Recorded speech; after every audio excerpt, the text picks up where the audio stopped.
Welcome to the wonderful world of wine, exploring all things wine with you. We are your hosts, Kim Simone and Mark Lindsay, and you can find us on Facebook at The Wonderful World of Wine.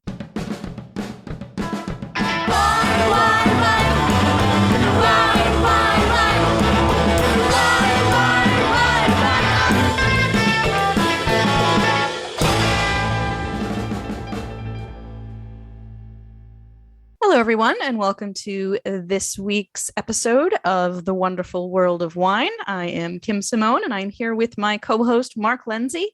How are you this week, Mark? I am great, Kim. How are you? I'm good. Ready to talk a little wine? Always. All right. So today we're going to be a little bit of prognosticators and talk about what are the trends in the wine world, what might be the popular wines that are coming onto the scene over the next year or so. And we've got a collection of articles that we pulled from to talk about this, since it is still fairly close to the beginning of the year. And I think spring is a great time to be talking about where we are going with wine. What are we looking at with trending wines for the summertime? Because that does seem to be the season that we see new styles or new grape varieties, new packaging, like we saw a couple of years ago with cans of wine kind of coming in onto the scene. So I think with the warmer weather, people get a little bit more creative. What do you think? We're always looking for what's happening out there, Kim, and we want to let our listeners know what we're seeing. We had articles from 3 different sources. VinePair had actually 2 sources, VinePair and the Wine Industry Advisor. And I thought first, Kim, we should talk about the first VinePair article saying these are 4 varieties to watch this year. And they were kind of unusual. Very. One of them, I need you to even pronounce it because I like to start with that. It was a Spanish and Portuguese variety. And I never heard of it. Which one are we starting with? Are you starting with the Pais? Yeah, no, not the Pais. There was Pelete? Pelete. Pelete. I believe it is Pelete. Pelete. Have you ever heard of this? I just saw one of these pop up when I was doing a search for some specialty wines that I had to order. So I actually just saw my very first one of these. I have not tasted it or actually seen a bottle, but I saw that I could purchase it, which really made me think, I'm like, oh my goodness, that was just mentioned in that article. And it's now you took the Spanish class with me that I took. Mm-hmm. Yeah, I don't even think it was mentioned in that. Nope. It was not mentioned at all, but it was making me think back to when we were doing French Wine Scholar together all those years ago. And there was this particular style of, it wasn't quite red, it wasn't quite rosé, and it was popular in England and it came from Bordeaux. And I feel like this is exactly the same thing. Yeah. Did you get that? Did you have that little bit of memory? Yeah. It's jogged? A red and white blended wine. Yep. So it's just weird when we see these things pop up that they think is going to be something to watch, and we have to know it so we can watch it, right? So yeah, I think it's a tricky fine line to walk when industry folks are trying to say this is the next thing to look out for, because there is that balance of how do you get people excited about something that is not in the market yet, but then how do you bring things into the market that people don't know about yet? It's this weird catch-22. Like, people can't drink them if they're not available, but people have to know about them and want to buy them in order for them to be available. So I think it's difficult when recommending in articles like this, these wines that are extremely hard to find, because even for us who have access to practically everything that you can order for the state of Massachusetts, how many of these wines are even available for us to put on a shelf or to show in a class? Very, very few. So I think it's kind of hard to be like, the next big thing is going to be this obscure wine that you've never seen or heard of before. So tricky. Yeah, that's why we always take these articles under consideration. What's the source? Yeah. Is it the region that's pushing it? Is it the importer that's pushing it? Because someone's behind it to start the movement or seeing a trend somewhere. So, I mean, I personally think that this sounds like a fabulous style.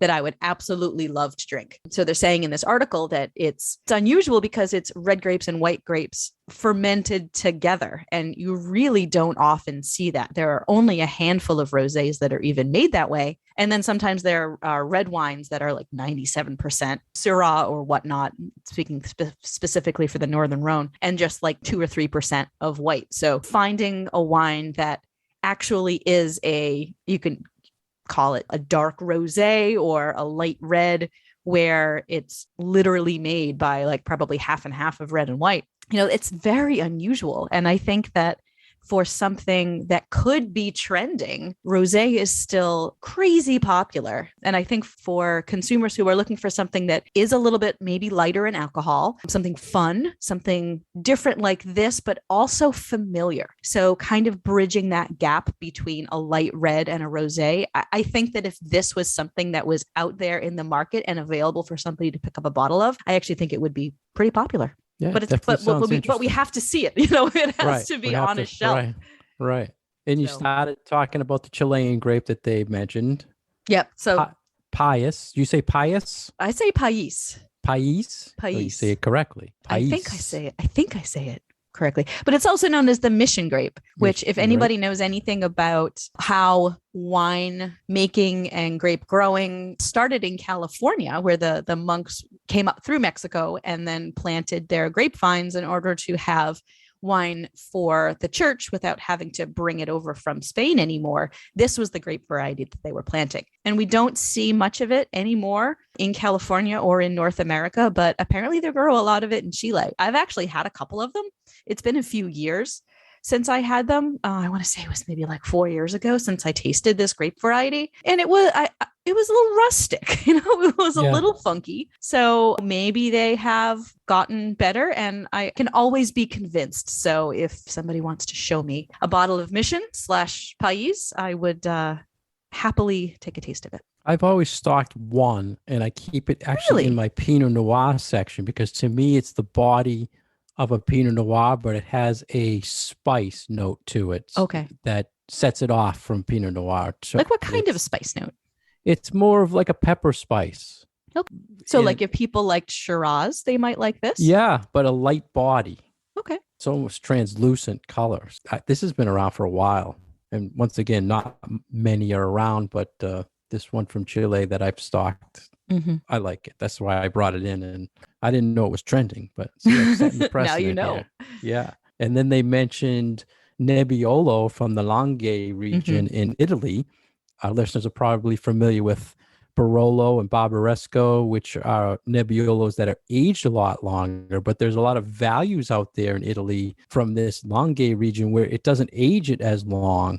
So they're saying that's something to watch for. What's your experience with non-Barolo Barbaresco Nebbiolo, Kim? I think that they can be a great value, especially if people are looking for something that has some body to it. The tannins that come along with Nebbiolo are usually fairly persistent. You're not going to mistake this for a Pinot Noir or lighter style wine. So even the Nebbiolos that maybe don't have a lot of time in oak, or that don't come from those more expensive growing regions like Barbaresco, like Barolo, they still have that classic sort of grippy tannin that you expect from Nebbiolo. So I think as long as you're not expecting these wines to be Barolo, because they're not. They definitely are a little bit lighter in style, and they don't have the complexity that you expect out of some of the wines from those more famous villages. But I think that the flavors are lovely. I think that we've been getting some really good value out of Piedmont lately for whatever reason. I don't know if it's benefiting slightly from climate change, climate warming, or what's going on. But I feel like I've tasted some really excellent examples of wines from Piedmont recently, and that there are some really good value-oriented wines from this region, especially those made from Nebbiolo. So I think that it is a wine for people to check out and go out and actively look for, because it's not a wine that you just sit there and sip. It definitely is something that needs to go with a little bit of food, but it can be a really lovely drink. Yeah, definitely food wine. Definitely a food wine. Next, they mentioned Cinsault. Which is so interesting because we see Cinsault all over the place, but as a blending partner. So not as an individual grape variety, sort of standing on its own as the backbone of a wine. So I don't know how much Cinsault I've actually seen. Well, they started the article mentioning it from South Africa, and I've always just really experienced it more from southern France. So, yep, me too. I don't know if they're pushing for a while. Last year or the year before, a lot of people were pushing South African wine for some reason. So I'm thinking maybe this is part of that movement, and they just picked this particular grape from South Africa, and they said, "Oh, by the way, it comes from southern France too." But that's it. I mean, that's where it's usually. I mean, my focused. experience with this grape variety, as it pertains to South Africa, is really just as the parent to Pinotage. Like that, I feel like is the only place that I've seen it mentioned in the context of South Africa. I don't feel like there are too many single varietal bottles of it out there, but I know I have seen a couple, but not nearly the same as I've seen of recently Cabernet from South Africa or Syrah from South Africa. Sauv Blanc from South Africa is trending. Chenin Blanc, yeah. But as far as the reds go, I would say that this is, for me, kind of down the bottom of the list of what I would be expecting to see from South Africa. The VinePair article led us to another, what's the next varietal trend from the Wine Industry Advisor. And I liked how they gave a little history of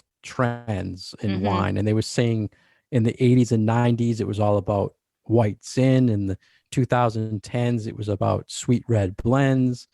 And the last few years, it's been healthy, low cal, organic, or sustainable. So more of a what's good for me style thing is trending. But they've made a comment that the trends now don't seem to be based on any particular varietal that people are looking for. It's, for instance, they want an organic wine or a low cal wine.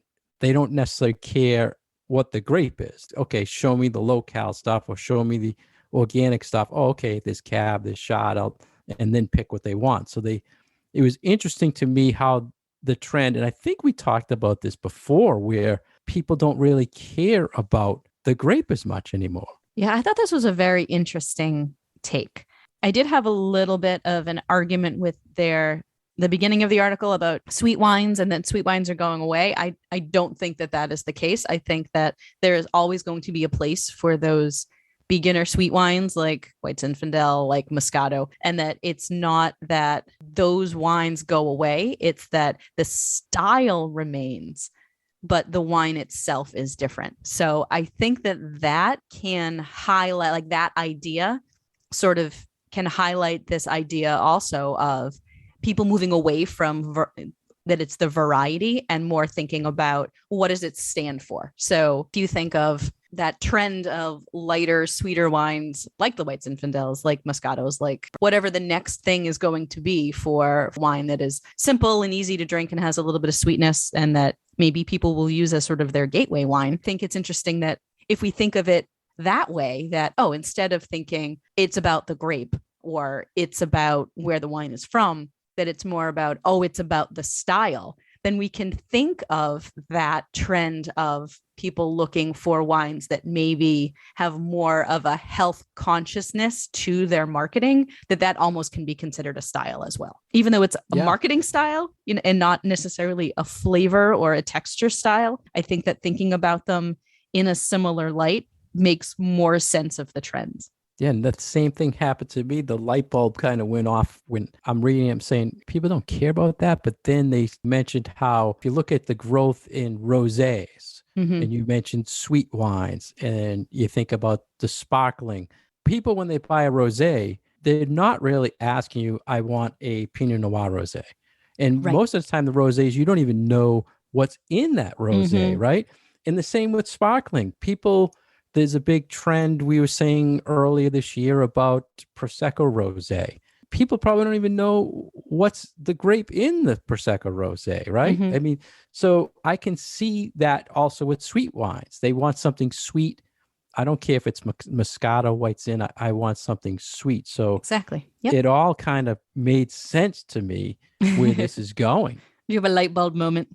Yeah. I mean, And I think I it's can see it's it. totally true, especially when you're talking about sparkling wine, right? It's like, do people really know what is in their bottle of bubbles? No, it's the style that they want, Right, right? right, And I right. think that that has been one of the things that has really helped Prosecco and the marketing of Prosecco. It's that it was easy to understand this style of wine. And then you just add the pink to it and it's like, wow, that's even easier to understand. It's like we get that without having to learn too much extra stuff about it.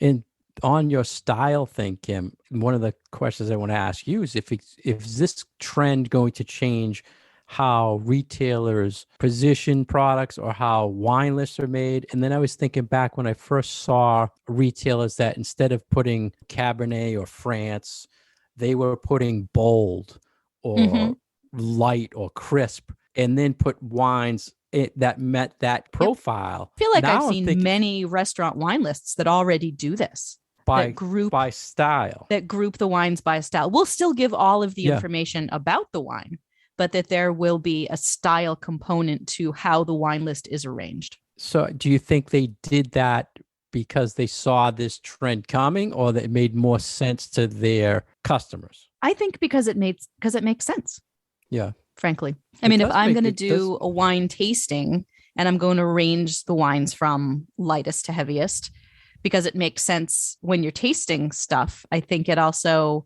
makes sense to do it for how your wine list is organized, because people, I think they can have that progression in their minds thinking, okay, I can see it visually in front of me that this is the lightest at the top and this is the heaviest at the bottom. And where do I want to be on that spectrum when it comes to what you want to drink or what you want to pair with your food or whatnot? So I think it's a really smart move. I like the idea because someone is in your Cabernet section and you have to tell them, well, this is bold, this is a heavy style wine. Or you could just say, hey, the cabs are in the bold section, right? I mean, Right. You want a Cabernet? Go to the bold it's a section. different approach to it. And I think it could almost build your palate a little better than sticking you in a varietal section. Yep. And there are put even them in wine stores that arrange their wines that way. Right. And when I first saw it, I'm saying, wow, how do they relate that to the customer? How do they stick this product in what section Yeah. they put in this and that? But it made sense. Also in the wine advisory article, Kim, they had a little note about New Zealand Sauvignon Blanc is taking some of the Pinot Grigio drinkers. What did you think of that? I think we've been thinking for a while that that is what would happen. I don't necessarily buy it. I feel like New Zealand Sauvignon Blanc is a little too, I hesitate to use the word bold for a white wine, but if you put an Italian Pinot Grigio up against a Sauvignon Blanc from New Zealand, I feel like there's so much of that citrus and the acidity is of a different character than what you anticipate out of a glass of Sauvignon Blanc. I feel like if you just like that light, mild style of Pinot Grigio, then New Zealand Sauvignon Blanc can be a bit overwhelming with all that citrus, with all that grapefruit, with that grassiness, and with that really tart acidity. So I don't necessarily even recommend that Sauvignon Blanc be like a next step for a Pinot Grigio drinker anymore. I used to, but I've come to think that it might not be the best next step to try to get people to trying something new. Yeah, I agree with that. I don't see that as an easy conversion for. And another reason why not is because those two wines have been around and been consumed and sold side by side for so long that if it was going to happen, I feel like it would have already happened. And I haven't seen anything indicating that New Zealand Sauvignon Blanc drinkers are just a lot of Pinot Grigio drinkers who have now tried something new. I haven't seen that. I agree.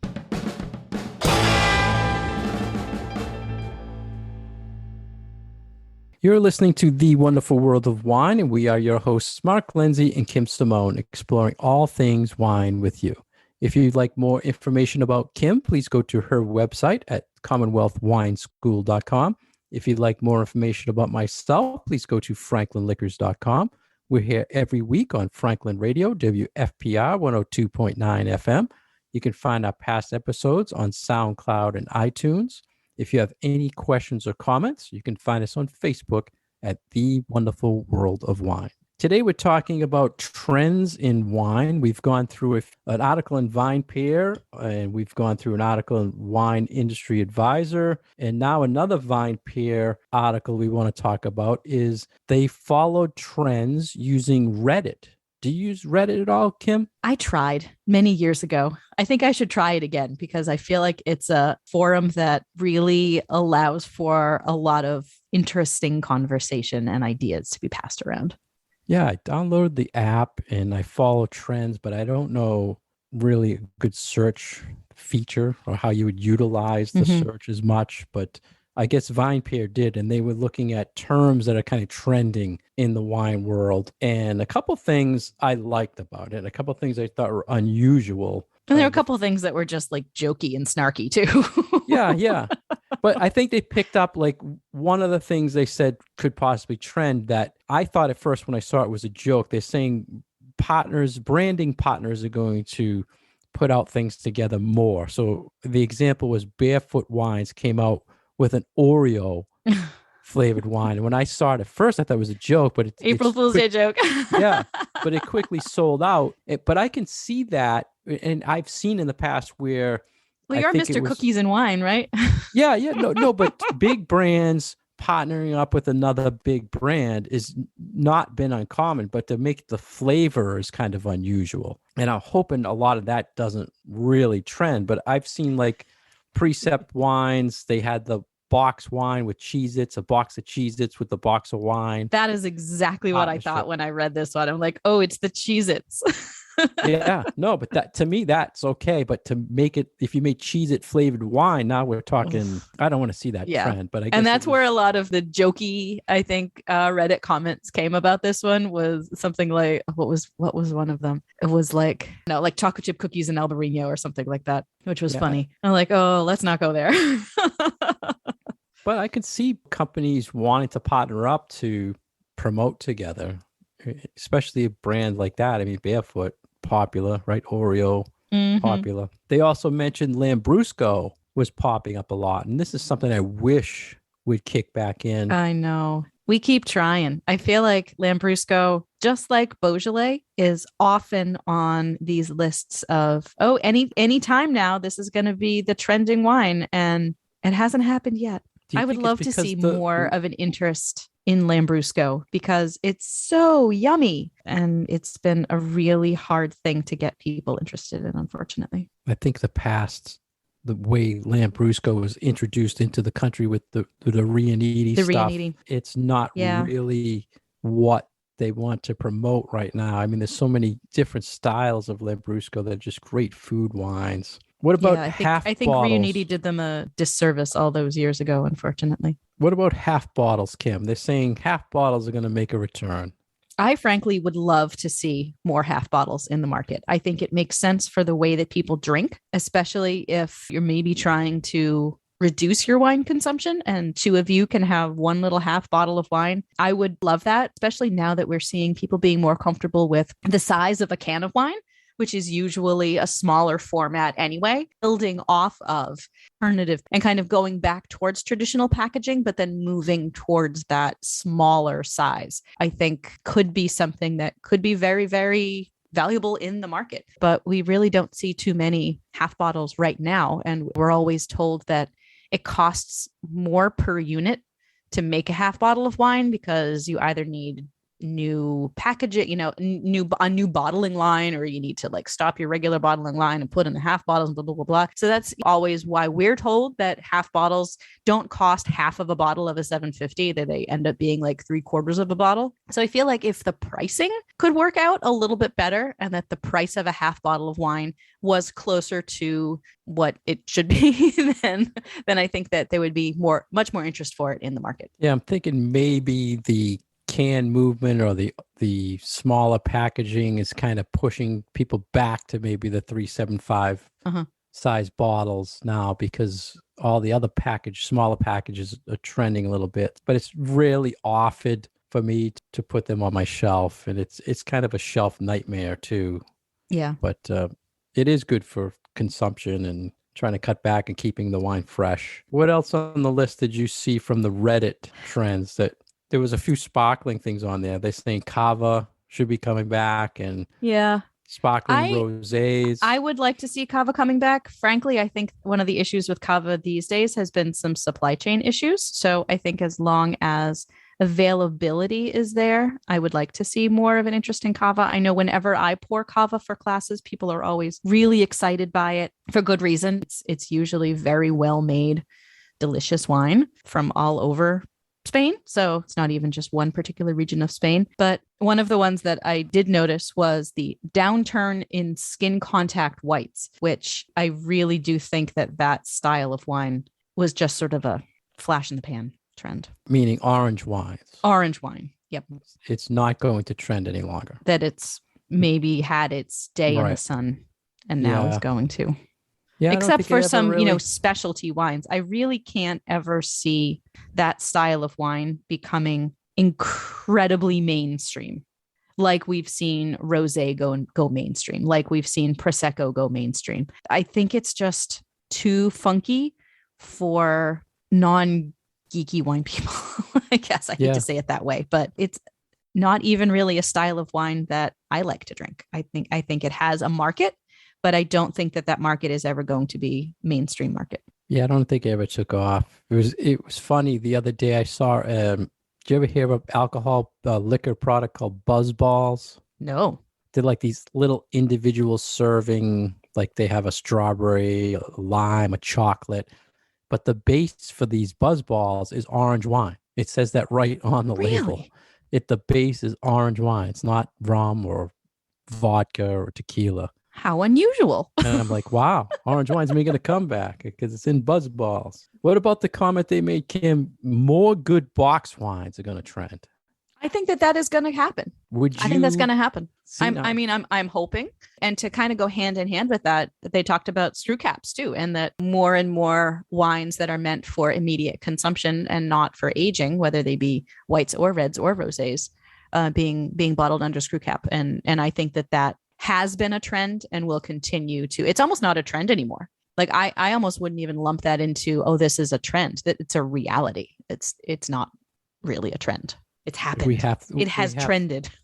We have to go back to the box thing for 1 second. Oh yeah. Why? Do you think the person who's buying, say, Black Box or Boda Box is paying $15 to $20 is going to pay $45 to $50 for a higher quality, good box wine? I think they might not be the target market audience. I think the person who would be buying that more expensive bottle of boxed wine would be the person who would be buying a similar wine to what they usually buy. So if they ordinarily would spend $20 on a bottle of wine and then could get the equivalent of 4 of those bottles in a box at a discount, because it would end up being a little bit less expensive if it was in a box, then I think those people are the ones who would be driving the higher end boxed wine movement.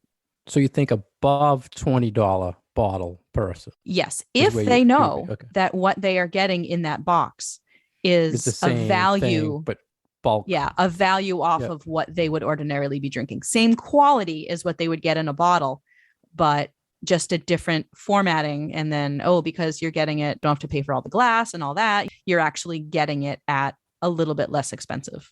That's how I would we market look it. at things. And frankly. yeah, to me, I would think if like popular brands like KJ put their shot in a 3-liter box, or Josh, or some of the bigger J Lore, if they put it in, that consumer that's paying $10 to $15, I think you could get them onto a box quality more than the $20 guy. Yeah, I think that that's probably very true, as long as they know that, hey, you're getting what you ordinarily drink. This is the equivalent of 4 bottles, because I Right. think that has to be stated. Like just saying, oh, this is 3 liters. I don't think that is going to compute for a lot of people. I think you actually have to put on there, this is the same as 4 of those bottles that are right here next to it. Right. And then they can see the value that they're getting. And I think it all comes down to value, especially for something like that. But there's been a lot of, I've seen French Bordeaux and this, I just don't see people, if you want to enjoy a Bordeaux,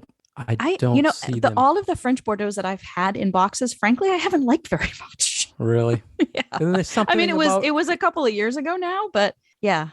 to pay the It's- equivalent of $15 for a bottle of something and have it not be something that you're really excited to drink that quantity of. I think it has to be worth your while and has to be really tasty. Yeah, and it's a tough shelf space to compete in because you got Sure. such big brands that are taking up that box space. Mm-hmm. To put something at the higher, they're saying more good box wines. They didn't really say a price point. Mm-hmm. Didn't necessarily mean another Boda box type line, So, but we'll see. That's Kim right. had the idea of kind of monitoring in a couple of years, talking about seeing what these come about, but I won't remember. That's why we have the shows recorded so we can go back and re-listen to them. Yeah, we'll have to revisit. That'll be a good show for future to Yes. revisit older That'll shows be a future New Year's show. laugh at what really didn't happen. That's right. Yet again, Beaujolais is not trending. Sorry, Kim. Sorry.